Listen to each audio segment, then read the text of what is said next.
बिस्मिल्लाहिर्रहमानिर्रहीम। अस्सलाम वालेकुम। मैं हूं डॉक्टर सानिया चौधरी और आप देख रहे हैं यूट्यूब चैनल।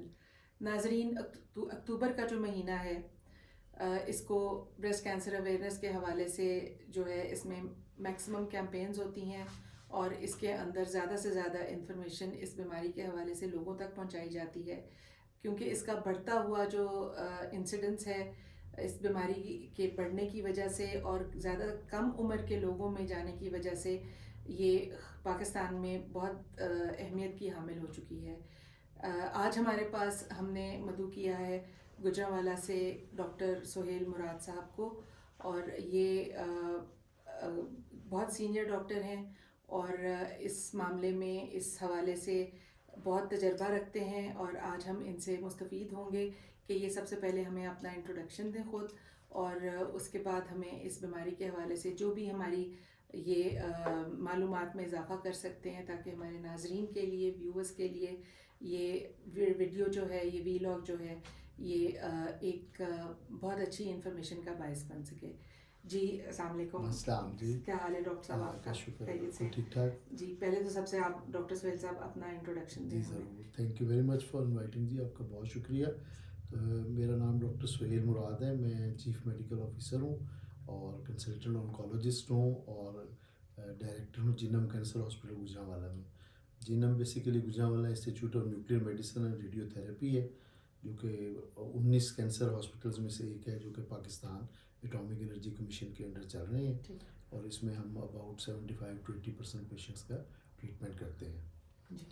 इसमें बेसिकली जो मेरी फील्ड आती है, उसमें हम कीमोथेरेपी और रेडिएशन देते हैं।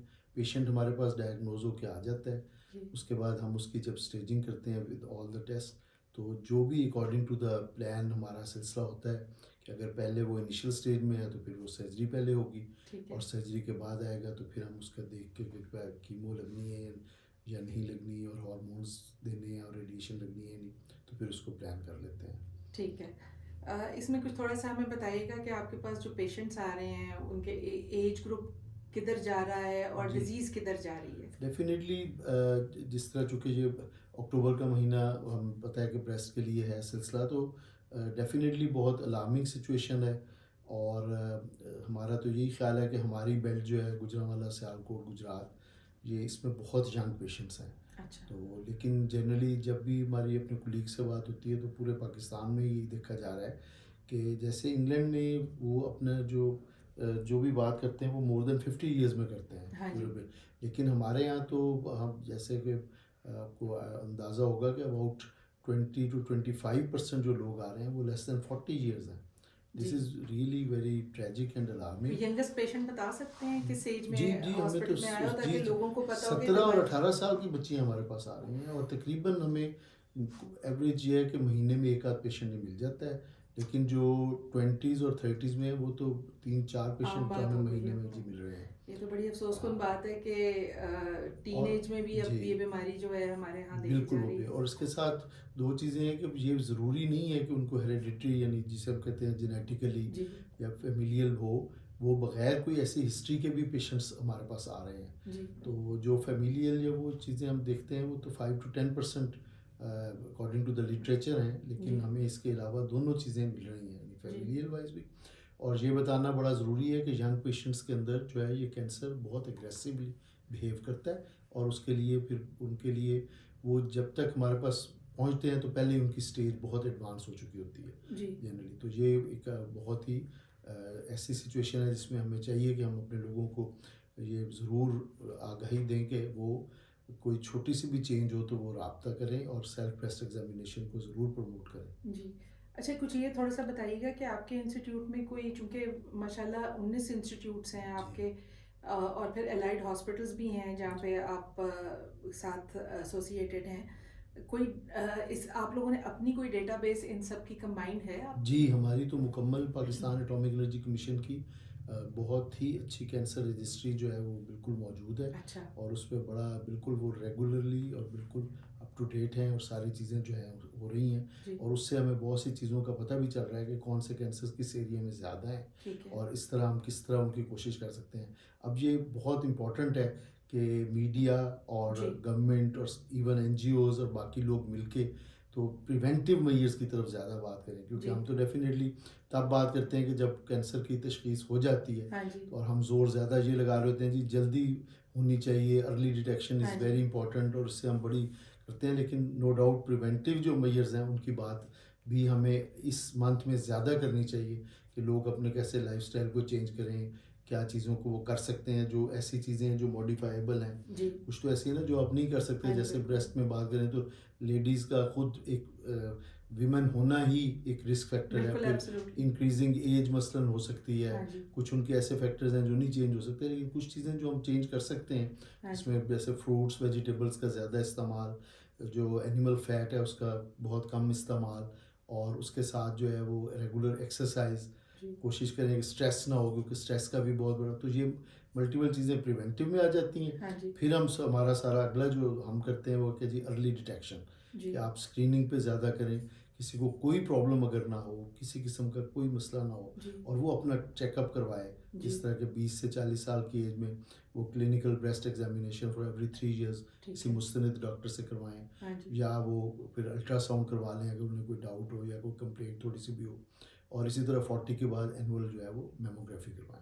ठीक है। तो इससे चीज़ जब जल्दी तशख़ीस होगी तो उसका ट्रीटमेंट भी बहुत अर्ली स्टेज में बहुत अच्छे रिजल्ट है, मोर देन 90% स्टेज 1 और 2 में आप उनको कवर कर सकते हैं, कि वो 5 ईयर्स के लिए अपनी सर्वाइवल दे ठीक सकते है। हैं। अच्छा, थोड़ा-सा इसमें कॉजेज़ के बारे में बताइएगा कि जी। अगर हेरिडिटरी एक उसका मार्जिनल सा ये फ्रैक्शन है, जी। तो फिर मेन कॉज़ क्या है इसकी? वो तो देखिए ना, जिस तरह चल रहा है कि 5 to 10% में जनरली है। हाँ जी। मे बी हमारे कंट्री में ये थोड़ा बहुत ज़्यादा भी हो, हाँ जी। लेकिन स्टिल हम इसी को लिटरेचर को जिस तरह है वही करते हैं।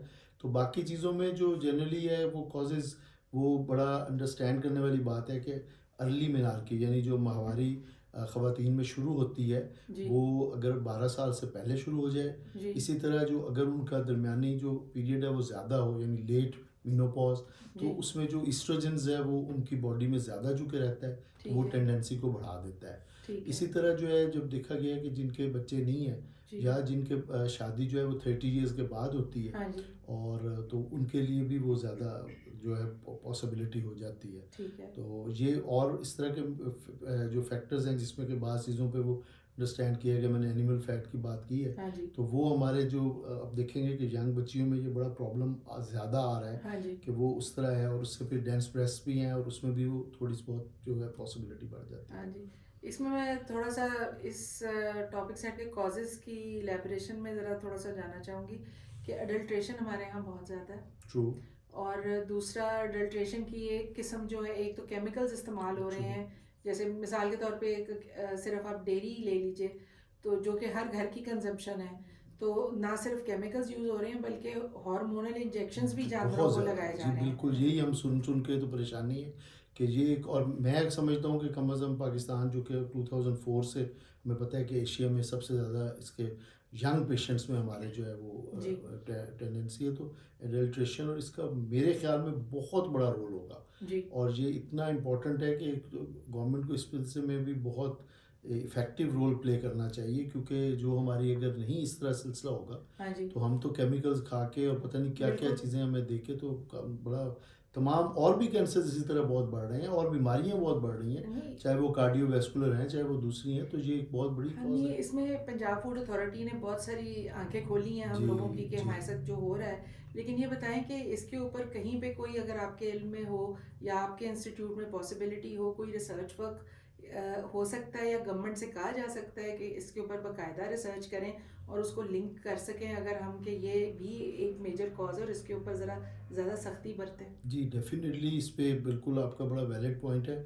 तो एज़ सच तो इसलिए कि शायद हम वो लोगों से तो सैंपल नहीं मंगवा सकते, ये तो इस लेवल पे ही गवर्नमेंट को करना पड़ेगा, कि वो पंजाब फूड अथॉरिटी या इस तरह की कोई चीज़ें जो गवर्नमेंट लैब्स वगैरह बनाती है, जी। उसमें वो लोगों को एट रैंडमली चेक करे, और फिर उन्हें दे और उनके लाइसेंसेस को कैंसिल करने के साथ उनको कोई सख्त सज़ाएं दी जाएं, बिल्कुल ताकि लोगों को पता हो कि हमारा किसी वक्त भी चेक हो सकता है रैंडम ना, तो वो बिल्कुल ज़्यादा बेहतर होगा। जी हमारी जो चूँकि रिसर्च में ये चीज़ों को शायद हम लेके नहीं जा सकेंगे, जी लेकिन बाकी चीज़ें जैसे हेरेडिटरी का होना या वो जी चीज़ें जो वहाँ के पेशेंट बता सकता है, वो हमारे लिए ज़्यादा अच्छा ईजी है। अच्छा ये बताइए कि आपके जो हॉस्पिटल्स की सर्विसेज हैं जी जी उन उनका ज़रा थोड़ा सा उस बारे में जी थोड़ी डिटेल ये दीजिए बेसिकली तो ये हमारा एक तो सिस्टम ये है कि जो तो अफोर्डिंग पेशेंट आते हैं जी वो काफ़ी कम होते हैं, जनरली 30-40%, तो उनसे जो भी गवर्नमेंट अपने रेट्स हमारे जो रिकमेंडेड होते हैं उनके मुताबिक हम पे लेते हैं।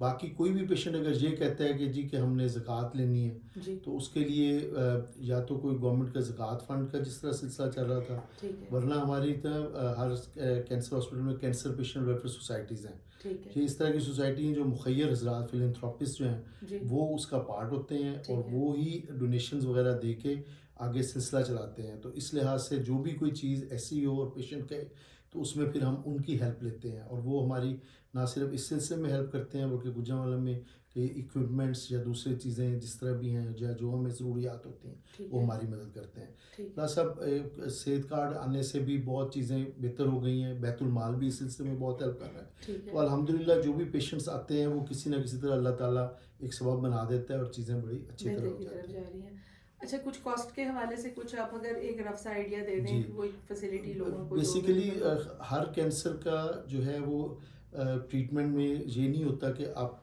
पहले कर सकें ना, क्योंकि आप तेज़ी से पहले मसलन कीमोथेरेपीज़ जो थी वो अब डेफिनेटली थोड़ी थोड़ी पीछे जा रही हैं और नई जो चीज़ें जैसे टारगेटेड थेरेपीज़ जी इम्यूनोथेरेपीज़ हाँ जी ये आगे आ रही हैं। तो इनके लिए फ़िलहाल जो टेस्ट वगैरह हैं वो भी ज़रा कॉस्टली हैं ठीक है और ये ट्रीटमेंट भी बहुत कॉस्टली है। ठीक है तो उन चीज़ों को मिला के जब ये चीज़ें की जाती हैं तो फिर हमें कॉस्ट उसके हिसाब से देखना पड़ती है। बिल्कुल सही तो इसलिए किसी को ये कह देना कि आपका क्या है, may be it is not possible, हाँ क्योंकि ये इंडिविजुअल बेसिस पे हमें करना पड़ता है। बिल्कुल सही लेकिन डेफिनेटली जैसे आप ब्रेस्ट की बात करें तो अगर उसमें एक HER2 न्यू हमारा होता है रिसेप्टर जो होता है, तो हाँ वो जी अगर पॉजिटिव हो तो और साथ लिम्फ नोड भी हो तो हम उसमें रिसेप्टिन जो प्रोजेक्ट है मसलन 2 जो है मोनोक्लोनल एंटीबॉडीज़ हैं, तो हाँ ये जी तकरीबन 45 लाख के करीब इसकी प्राइस अच्छा बनती है।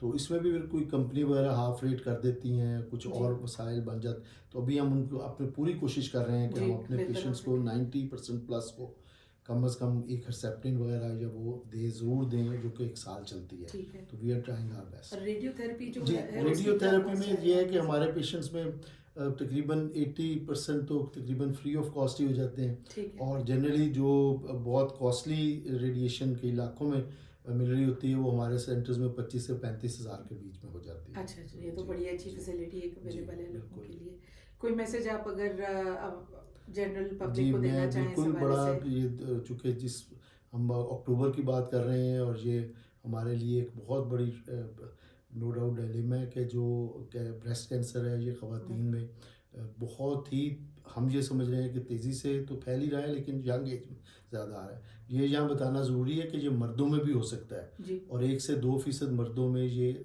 होता है, इसलिए मर्द हज़रात भी इस पे ज़रूर तवज्जो दें कि अगर उनको हो तो वो भी फ़ौरन रब्ता करें, क्योंकि उनके उनमें इसका बिहेवियर काफ़ी एग्रेसिव होता है। जी तो ये ख़वातीन के लिए मेरा यही पैगाम है कि वो कोई भी किसी भी किस्म की चेन में फ़ौरन अपने करीबी जो भी उनके कोई हॉस्पिटल या जहाँ पे ये चीज़ है, चाहे वो गवर्नमेंट सेक्टर में है या प्राइवेट सेक्टर में है, वो ज़रूर जाके अपने डॉक्टर से रब्ता करें और इसमें बिल्कुल सुस्ती ना करें और फ़ौरन अपना तशख़ीस करवाएँ, ताकि कोई अगर ऐसी चीज़ है तो अर्ली डिटेक्ट हो और उसका फिर इलाज किया जा सके। चलिए thank you so much doctor साहब आप ने बड़ा कीमती वक्त निकाला अपनी बहुत मसरूफियात में शुक्रिया। से और बड़ा नेक काम कर रहे हैं आप अल्लाह ताला आम लोगों तक ये इंफॉर्मेशन जो है वो मैक्सिमम पहुंचाए और आप लोगों के इंस्टीट्यूट से वो ज़्यादा से ज़्यादा मुस्तफ़ीद हो सकें बहुत शुक्रिया। वंस अगेन बहुत शुक्रिया thank thank you you so very much much जी, बहुत मेहरबानी, थैंक यू। अपने नाजरीन से हमारी यही गुजारिश होगी कि आप ज़्यादा से ज़्यादा लोगों तक ये इन्फॉर्मेशन जो है इसको स्प्रेड करें और अगर किसी को कोई भी अलामत है कोई मसला है तो जो हॉस्पिटल्स और जो डॉक्टर्स इस बीमारी में एक्सपर्टीज़ रखते हैं जिनकी ये स्पेशलिटी है उनके पास जाकर अपना इलाज करवाएं ताकि आपके लिए बेहतर से बेहतर जो इलाज की सहूलतें हैं उनसे आप मुस्तफ़ीद हो सकें बहुत शुक्रिया जी, thank you. Thank you very much, बहुत धन्यवाद।